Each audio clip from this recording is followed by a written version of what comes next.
Bonne journée à toutes. Un incendie a eu lieu cette nuit dans la zone industrielle de Baléone, à Sarre-ou-la-Carcoupine, ou plus précisément. C'est un local d'activité professionnelle d'une superficie de 500 mètres carrés des établissements Midas qui se trouvait en flammes vers 3 heures du matin. Les sapeurs-pompiers des centres d'incendie et des secours d'Ayatch ou de Pitrouzed sont rapidement intervenus et ont maîtrisé l'incendie. Au total, ce sont 26 sapeurs-pompiers, 4 engins de pompe, une échelle, un VSAV, 2 VLTT commandement et un VL logistique qui sont intervenus sur cet incendie. Les habitations et les entrepôts se trouvant à proximité du feu n'ont pas été impactés. Ils sont ensuite restés mobilisés pour surveiller et traiter des points chauds. Page politique, depuis plusieurs jours, la question n'était plus de savoir si François Bayrou et son gouvernement allaient encaisser une gifle avec le vote de confiance, mais plutôt de savoir la puissance de cette gifle. Avec seulement 194 députés ayant voté la confiance et 364 contre, le gouvernement de François Bayrou a chuté avec pertes et fracas. Désormais, Emmanuel Macron, président de la République, continuant de récolter les fruits du désordre induit par la dissolution de l'an dernier, va nommer un nouveau Premier ministre dans quelques jours. Seul député corse à avoir voté pour la confiance par loyauté, mais également par envie de ne pas créer plus de troubles qu'il y en a déjà, Xavier Lacombe, député Horizon de la première circonscription de Corse du Sud. Ce dernier s'inquiète des conséquences pour la suite. Il ne souhaite toutefois pas prendre position concernant le profil du futur Premier ministre. Nous écoutons le député Xavier Lacombe. Bien, écoutez, il a fait un petit peu le bilan de son action en remerciant son gouvernement, mais il a surtout demandé un vote de confiance au vu de la situation de la France, en évoquant les grandes problématiques. Et en espérant l'obtenir, il a essayé de discuter, de voir tous les partis qu'il a pu rencontrer. Il n'a pu obtenir ce vote de confiance parce que une grande majorité a voté contre, 364 voix. Au-delà de ça, qu'est-ce qui vous convenait dans ce que mettait en avant François Bayrou? Parce que, bien entendu, vous avez voté pour la confiance, parce qu'on sait qu'il y a aussi Laurent Marcangeli au sein du gouvernement, mais au-delà, dans ce qu'a dit François Bayrou depuis quelques jours, qu'est-ce qui vous convenait en fait? Quelles étaient les raisons pour lesquelles vous l'avez soutenu? Non, mais il y avait d'abord une question de loyauté vis-à-vis de Laurent Marcangeli. Ça, c'est le premier point. Mais aussi, ce n'est pas tellement ce qu'a dit François Bayrou lors de son discours ou l'importance des mots. C'est en toute responsabilité, surtout avec lucidité, qu'aujourd'hui, il ne me semblait pas opportun de voter contre, tout simplement parce que nous sommes déjà dans une situation compliquée, avec beaucoup de retard. Il n'était pas nécessaire de rajouter de la complexité et de la difficulté, je dirais, au chaos vers lequel nous dirigeons. Vous craignez que cela ait des conséquences budgétaires et financières très directes, parce qu'on sait qu'à chaque fois qu'il y a un gouvernement qui tombe, il y a de la casse en termes d'économie aussi? Ah ben, écoutez, déjà, budgétairement, les choses vont très mal. La dette de la France augmente, les taux d'emprunt sur les marchés sont plus élevés que certains pays qui, il y a encore quelques années, étaient en difficulté, sans les citer. Donc, perte de temps aujourd'hui et perte d'argent. C'est une histoire aujourd'hui, de ce soir, le gouvernement tombe. Nous attendons l'acceptation de la démission par le président de la République, de la démission du Premier ministre. Mais aujourd'hui, c'est quelques milliards qui ont été perdus en quelques secondes. Selon toute vraisemblance, Emmanuel Macron devrait faire le choix de nommer un nouveau Premier ministre, et plutôt assez rapidement, c'est ce qui se dit. Le spectre de la dissolution semble s'écarter. Qu'entendez-vous comme choix de la part d'Emmanuel Macron comme futur chef du gouvernement? Écoutez, cela ne m'appartient pas. Ça appartient au président de la République qui décidera du Premier ministre qu'il nommera. Et ensuite, le Premier ministre formera son gouvernement. Je crois que là, je suis, en tant que simple député, dans l'impossibilité de répondre à votre question. Mais vous avez quand même peut-être des attentes sur un profil, peut-être? Et aujourd'hui, encore une fois, ce que nous attendons, ce que attendent les Français, ce qu'attendent les Corses aussi, c'est tout simplement des hommes politiques qui ont le courage politique d'affronter les difficultés et surtout de mener des actions pour y remédier. Voilà, tout simplement. Un tout dernier mot. Quoi qu'il en soit, le processus d'autonomie de la Corse semble de plus en plus mal engagé. Vous craignez qu'il ne tombe aux oubliettes? Parce que là, il passe déjà au 4e ou 5e plan. Est-ce que vous craignez qu'il tombe définitivement aux oubliettes? Écoutez, je ne sais pas à quel plan il est relégué, mais aujourd'hui, puisqu'on a parlé de processus, j'ai été, comme Laurent Marcangeli, un défenseur de ce processus puisqu'il a été entamé. Et j'ai toujours dit, puisqu'il a été commencé, il faut le terminer. Il en sortira ce qu'il en sortira, le travail constitutionnel sera fait, les possibilités seront retenues ou pas, les demandes seront honorées ou pas, c'est un autre débat, mais le tout, c'est que le processus arrive à son terme, une bonne fois pour toutes, dans l'intérêt de la Corse et des Corses, en espérant que ça sera la solution définitive. Voilà, c'est le souhait d'un député corse qui s'exprime. Aujourd'hui, au moment où nous parlons, c'est vrai que la nation a d'autres difficultés, d'autres priorités qu'une révision constitutionnelle. Il s'agissait de Xavier Lacombe, député de la première circonscription de Corse du Sud. De son côté, dans le groupe Les Républicains fracturés, François-Xavier Ceccoli, député de la seconde circonscription de Haute-Corse, s'est abstenu. Un positionnement intermédiaire pour sanctionner les pistes politiques de François Bayrou pour résorber les déficits, tout en ne désavouant pas, dans le même temps, les ministres LR et Laurent Marcangeli. Très inquiet pour l'avenir financier, François-Xavier Ceccoli met pour l'heure comme seule ligne rouge qui lui ferait voter directement la censure la présence de membres de la France Insoumise dans un éventuel gouvernement. François-Xavier Ceccoli qui considère également que le processus d'autonomie de la Corse risque bien de payer les pots cassés de cette instabilité. Nous l'écoutons. Je me suis abstenu pour des raisons assez simples, même si il a fallu tenir compte de beaucoup de paramètres. Le premier, c'est que le Premier ministre n'a vraiment pas daigné donner suite à nos demandes de modification d'un budget que nous jugions particulièrement injuste, notamment sur les jours fériés, la suppression, sur le fait qu'il n'y ait pas de réduction du train de vie de l'État évidente, notamment les 80 milliards que coûtent les plus de 1000 agences, et aussi le fait qu'il n'y ait pas de mise à contribution de l'immigration dans cette réduction de la dépense. Voilà. Après, le vote contre aurait été difficile, je vous l'avoue, notamment par rapport aux ministres qui n'ont jamais failli, et qui se sont battus. Je pense à Bruno Retailleau à l'intérieur, Annie Genevard à l'agriculture et bien sûr à Laurent Marcangeli à la fonction publique pour parler de notre compatriote. On a vu qu'il y a un peu une ligne de fracture au sein du groupe Les Républicains, puisqu'il y en a qui ont voté pour la confiance, d'autres comme vous qui n'ont pas voté pour la confiance. Qu'est-ce que ça veut dire de ce qui se passe au sein de ce groupe Les Républicains, selon vous? Non, il n'y a pas de ligne de fracture. Vous savez, les Républicains, ils ont une particularité, c'est que vous l'avez vu aux dernières élections, ce sont des survivants, c'est-à-dire ce sont des gens qui ont survécu aux 4,8% de Valérie Pécresse. Ce sont des gens qui ne sont plus représentés à Paris, mais qui sont bien représentés dans les territoires ruraux. Donc l'affaire est très simple, en vérité, c'est des gens qui sont élus sur leur personnalité, sur ce qu'ils représentent. Je m'étais moi-même, vous en souvenez, présenté sans étiquette pour aller dans cet esprit-là.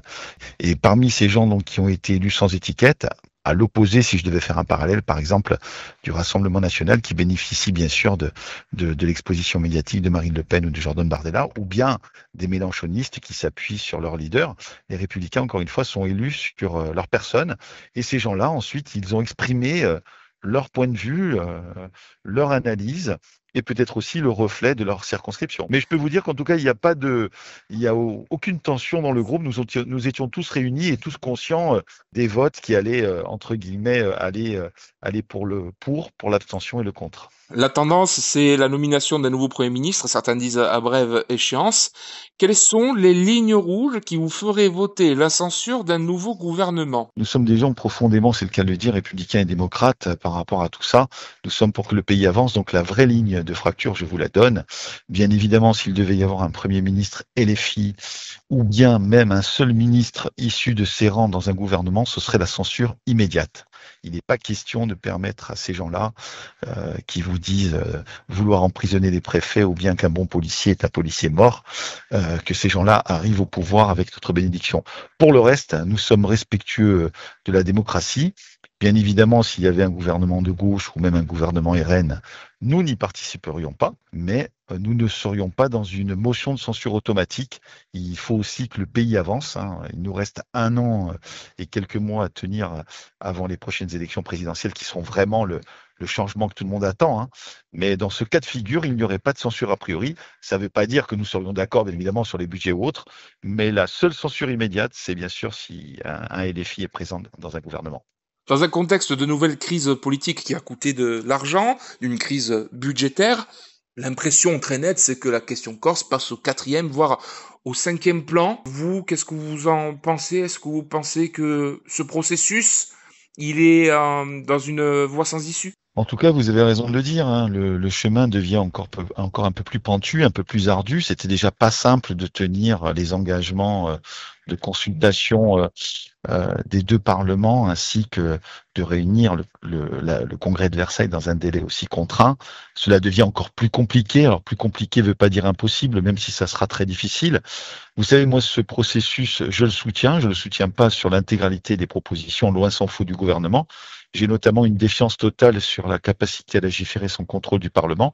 Mais pour le reste, je le soutiens. Je le soutiens parce que je ne suis pas opposé, évidemment, à ce qu'on reconnaisse les spécificités de notre île qui sont réelles, mais aussi à ce qu'on mette en place un plan de rattrapage. Notre île est très en retard sur la santé, sur le transport, sur tout un tas de sujets, sur les déchets. Et il nous faut encore pouvoir compter sur le national pour avancer. Et c'est aussi une des raisons pour lesquelles je soutiens le processus, même si, comme vous l'avez dit, on peut être pessimiste. Il s'agissait de François-Xavier Tchéco, député de la seconde circonscription de Haute-Corse.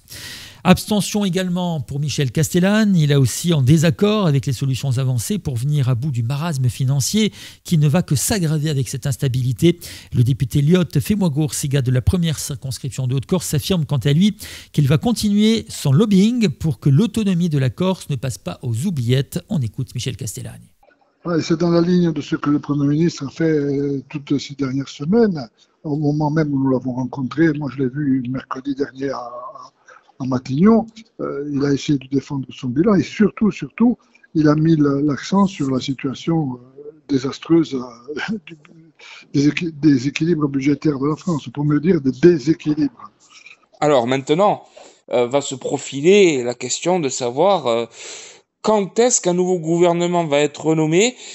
Cette incertitude qui pourrait durer quelques jours, selon vous, va-t-elle être nocive pour l'avenir budgétaire de la France? Parce que c'est de ça dont on parle pour le moment, en tout cas. Ça, c'est un domaine dont pas beaucoup de gens parlent et qui pourtant est primordial. C'est que chaque fois qu'il y a instabilité, chaque fois qu'il y a dissolution, chaque fois qu'un gouvernement tombe, les index de la France se dégradent. C'est-à-dire, en d'autres termes, les taux d'intérêt augmentent. Or, nous parlons ici de taux d'intérêt qui s'adresse à une masse de 3 400 milliards d'endettement. Donc, vous comprenez bien que l'affaire est évidemment très, très, très nocive pour chacun d'entre nous. Là, nous payons des impôts pour enrichir les fonds de pension américains, chinois et autres. L'an dernier, ça a été à hauteur de 70 milliards et on s'oriente tranquillement vers un service de la dette uniquement en intérêt, je parle, de l'ordre de 100 milliards par an. Vous imaginez, nous, moi je bataille comme un fou pour avoir 200 millions pour un hôpital à Bastia. Là, on parle de 100 000 milliards. Quoi. C'est-à-dire que le constat, il va rester et que le nouveau gouvernement qui sera nommé va devoir trancher d'une manière ou d'une autre. C'est ça, en fait, il va être condamné à l'impopularité, selon vous. Qu'est-ce que je vous dise, moi, oui, évidemment. Maintenant, il va falloir voir ce que sera ce nouveau gouvernement, qui sera le chef de ce gouvernement, quelle politique il entend suivre, comment entend-il résorber ou du moins freiner le dérapage. Tout ça, c'est ouvert. Moi, j'en sais rien. Il n'y a pas de solution facile, ça c'est sûr. Il n'y a pas de baguette magique, ça c'est certain. Maintenant, nous pensons qu'il faut mieux répartir l'effort budgétaire. Moi, quand je vois, c'est une des raisons pour lesquelles je n'ai pas voté la confiance au gouvernement, c'est quand je vois, par exemple, qu'on donne pour 211 milliards en dernier d'aide à des entreprises, dont certaines aides sont tout à fait fondées, mais également à des entreprises qui, en même temps, donc touchent l'argent public, en même temps licencient, et en même temps distribuent des dividendes. On marche sur la tête, oui. Là, il y a un problème, par exemple. Après, je ne vous parle pas des rachats d'actions, il y en a pour des dizaines de milliards qui passent à travers l'impôt, ils payent zéro, et des trucs, des aspects pareils. Donc, qu'est-ce que je vous dis? On verra bien quelle sera la politique du nouveau gouvernement. Un dernier mot sur la question du processus. Bien évidemment, pour l'heure, les horloges parlementaires vont se figer. Et même après, lorsqu'il y aura un nouveau gouvernement, on ne va pas se le cacher, la question corse va être très très très loin des priorités. Est-ce que vous comptez sur le président de la République, Emmanuel Macron, pour rappeler au futur nouveau gouvernement qu'il y a quand même une question corse à trancher et qu'il va falloir quand même la trancher à un moment ou à un autre? Non, je compte surtout sur moi-même, oui. Parce que quel que soit le chef du gouvernement, il faudra voir d'abord s'il désigne un monsieur Corse, c'est-à-dire un successeur à Darmanin puis à Rebsamen, ou pas. Mais quelle que soit l'hypothèse, vous pourrez compter sur le fait que nous serons là pour rappeler la nécessité de ne pas enfouir la question corse. Nous, si on se bat pour avoir un statut, c'est pas par plaisir d'avoir un statut. C'est parce qu'en Corse, il ne faut pas l'oublier, on a toute une série de problèmes spécifiques, de problèmes économiques, de marché final, de problèmes sociaux qui sont graves. En même temps, on est la terre qui avons les standards sociaux les plus mauvais de France et qui sommes la terre la plus dynamique de France en matière de migration, de mouvements migratoires positifs. Il y a quand même un problème spécifique qu'on ne peut pas traiter ou très mal avec des lois générales. Voilà, c'est ça qu'il va falloir essayer d'expliquer comme nous le faisons comme je le fais moi en tout cas depuis 8 ans. Nous passons à présent à notre page sportive avec en football l'ACA qui a un nouveau président. Le point avec Arnaud Castelli. Et oui, en effet, ce lundi en soirée, à l'occasion d'une assemblée générale extraordinaire, l'association Athletic Club Ajaxien a été entièrement renouvelée. À cette occasion, Michael Thor a été élu président. Ce dernier connaît bien le milieu sportif puisqu'il était jusqu'à ce jour le président de l'ACA Futsal. Il est également un chef d'entreprise bien connu dans la région ajaxienne. Il sera accompagné dans sa tâche par de nombreux autres socio-professionnels, mais aussi par des membres du collectif Biancoeros à des postes clés. Ce bureau entièrement renouvelé marque la première pierre de la reconstruction du club. Concernant l'avenir, plusieurs axes ont été évoqués. La priorité est de débloquer les licences des enfants et de ramener les jeunes pousses sur le terrain ou encore d'assainir les finances du club. L'avenir de l'équipe Fagnon a bien entendu été évoqué. Cette dernière sera bien sur la ligne de départ et jouera son premier match à Fouriagne le 5 octobre prochain. Selon nos informations, Anthony Lipine disposerait déjà de 17 à 18 joueurs à sa disposition, dont quelques anciennes gloires du club, jeunes retraités qui rechausseront donc les crampons. Enfin, la nouvelle gouvernance entend également assainir les finances du club, considérant que si la situation est compliquée, elle ne semble pas insurmontable. Ce sera sans doute le dossier le plus chaud de ce début de gouvernance, avec la problématique liée au stade Michel Moret. Ce lundi, l'ACA a donc tourné une page de son histoire et se tourne désormais vers l'avenir. On écoute le nouveau président, Michael Thor. Suite à l'AG de ce soir, nous allons faire une déclaration, on ne répondra pas aux questions. Ce soir marque le renouveau de l'ACA. Nous venons de tenir une assemblée générale extraordinaire au cours de laquelle l'ensemble du bureau a été renouvelé. Ce que l'on peut dire pour le moment, c'est que cette étape concrétise la volonté des socio-professionnels et des socios de sauver l'ACA Ajaccio de sa disparition. Il était important pour nous de sauver cette institution centenaire pour les enfants, pour les supporters, pour tous ceux qui aiment nos couleurs, pour toutes celles et ceux qui ont fait notre histoire jusqu'ici. Humilité, passion et conviction sont au cœur de notre démarche. En tant que nouveau président, je souhaite que l'humain, et j'insiste bien l'humain, prenne toute sa place dans ce projet et fédérer l'ensemble du peuple bianquero. L'ACA a une identité forte, une grande histoire et des valeurs que nous souhaitons faire perdurer et transmettre. Le chemin sera long et difficile, nous en sommes tous conscients. Nous présenterons l'ensemble des personnes qui ont décidé d'œuvrer à ce sauvetage et notre projet dans une conférence de presse que nous tiendrons très rapidement. Toute la presse sera conviée, ainsi que le popolo bianqueros. Merci. Les 40 ans de France Alzheimer, la renaissance de l'antenne de Corse après les difficultés liées à la crise Covid, des événements importants à célébrer qui mériteraient bien une manifestation d'envergure. C'est dans ce cadre que ce samedi et ce dimanche auront lieu à Bastelicac 2 journées de fête du sport, de la convivialité et de la culture. Nous reviendrons plus en détail sur le programme dans nos prochaines éditions, mais cet anniversaire organisé dans le cadre de la Journée mondiale d'Alzheimer est l'occasion de faire un point sur la recherche, la situation en Corse et l'implication très active de la section Corse dans l'aide aux aidants. On écoute le docteur Jean-Marc Crespe, vice-président fondateur de France Alzheimer Corse. Au niveau de la recherche, oui, on a un petit peu avancé quand même sur l'origine de la maladie. En particulier, on a bien avancé sur les fameuses 2 protéines tueuses, la protéine amyloïde et la protéine tau, qu'on a mieux identifiées. On sait maintenant que la protéine amyloïde étouffe, je dirais, l'ensemble du neurone, alors que la protéine tau l'attaque de l'intérieur. Vous voyez, par exemple, ça, ce sont des données relativement récentes. Par contre, sur le plan, je dirais, des avancées thérapeutiques, il n'y a pas eu grand-chose, sauf maintenant 2 ans, l'arrivée des 2 anticorps monoclonaux dont vous avez sûrement entendu parler, le Leqembi et le Donanemab, qui sont vraiment mini-révolutions, pas dans la nouveauté, parce que je le disais hier soir, qu'il y a quand même eu 500 études depuis 2002 sur ce type de médicaments. Toutes ont été des échecs, sauf ces 2-là. Et ça peut s'offrir, on va dire, un panel un peu plus large aujourd'hui ou c'est encore très restrictif? C'est malheureusement très, très restrictif. C'est pour ça qu'il ne faut pas donner de faux espoirs. Objectivement, ça change. Ils appellent ça un changer disease, c'est-à-dire ça va changer la maladie parce que enfin, il y a des résultats objectifs non pas d'une guérison, pas bien sûr, mais d'une atténuation objective mesurée du déficit cognitif. Maintenant, on est à 18 mois et à 36 mois où on arrive à mesurer que par rapport à un groupe témoin, il y a donc 27% de perte en moins à 18 mois et peut-être près de 40% à 36 mois. C'est énorme. Ça veut dire que ça bloque la maladie? Ça bloque la maladie. Nous sommes en relation directe avec le CHU de de Marseille, le professeur Mathieu Chécal, qui vient régulièrement, alternativement, une fois à Bastia, une fois à Ajaccio, avec une de ses collaboratrices. Donc c'est une consultation avancée en quelque sorte, qui apporte beaucoup de choses au niveau et qui évite pas mal de déplacements. Il est fatigant. Le 8 septembre 2008, Emmanuel Moultedo, enseignant et directeur de l'école Gaudin de Bastille, a été tué dans sa voiture le jour de la rentrée scolaire d'une balle dans le dos. Alors que 17 années se sont passées, l'affaire reste un cold case non élucidé. La ville de Bastille a décidé de rendre hommage à Emmanuel Moultedo. Le dernier étage de l'école Gaudin, fraîchement rénovée et réouverte, porte désormais son nom.